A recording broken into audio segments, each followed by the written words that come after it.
Prenabel. Bonjour Patrice. Bonjour Damien et bonjour à tous. Dans les journaux aujourd'hui que vous avez lus de très bon matin, Patrice. Oui, eh bien, depuis quelques jours, il y a un mot qui fait la une. Lundi, il était à la une de l'Humanité, hier à la une de La Croix. Aujourd'hui, on le retrouve à la une des Échos et du Figaro. Le mot qui revient, c'est Mercosur. Vous la sentez monter, la complainte du Mercosur. Comme vous n'avez pas fini d'en entendre parler, on va commencer par le commencement. Ça veut dire quoi, Mercosur ? Mercado Común del Sur, marché commun d'Amérique du Sud. De quoi s'agit-il ? Il s'agit d'un accord douanier imaginé en 91 par l'Argentine, le Brésil, le Paraguay et l'Uruguay, accord auquel se sont associés ensuite la Bolivie et le Chili aux alentours de 96-97. Et donc, l'Union européenne a signé un accord avec le Mercosur. L'objectif, en fait, c'est de libéraliser les échanges entre l'Union européenne et, pas tout le Mercosur, mais 4 pays d'Amérique du Sud, l'Argentine, le Brésil, le Paraguay, l'Uruguay. Ça représente 780 millions de personnes.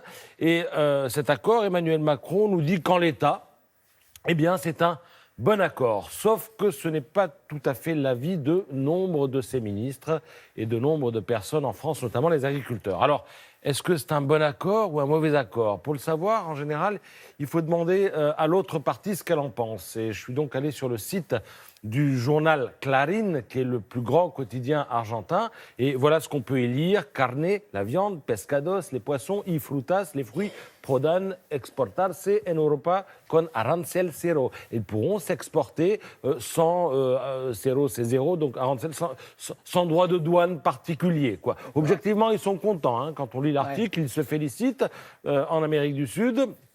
Et la conséquence, c'est qu'en France, eh bien, les acteurs de ces filières, la viande, le poisson, tout ça, qui sont déjà fragilisés, redoutent, eux, d'être inondés par des produits venus d'ailleurs. Et en gros, ils accusent le pouvoir d'être prêt à sacrifier la filière viande, par exemple, pour vendre plus de voitures aux Sud-Américains. Parce que nous, quand on envoie une voiture en Amérique du Sud, eh bien, les Sud-Américains payent 35% de taxes. Et demain, il n'y aura plus de taxes. Bon, alors, on pourra mieux les exporter. Alors, bon ou mauvais accord, à l'applaudimètre des éditorialistes, le résultat est, on va dire, plutôt mitigé. Dans la Voix du Nord, vous avez Julien Lécuyer qui prend la plume et qui dit que tout, en réalité, dans ce traité, prête le flanc aux critiques.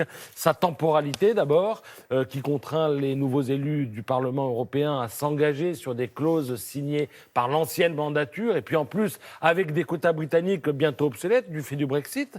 Et puis la forme, d'autre part, puisque l'opacité des discussions depuis 20 ans écarte le législateur d'une compréhension fine du texte. Fin de citation. On nous cacherait donc des choses, mais quoi ? En tout cas, il y a à minima des incohérences dans la démarche. Et dans le Figaro, c'est Gaëtan de Capelle qui prend la parole pour le dire. Comment justifier l'importation de viande dont nous ne manquons pas depuis l'autre bout du monde lorsqu'on interdit aux Français d'utiliser leur voiture au nom de la lutte contre le réchauffement climatique ? En voilà une bonne question. Et puis pourquoi, lorsqu'on prétend promouvoir une agriculture durable, commercer avec ceux qui n'en respectent pas les règles ?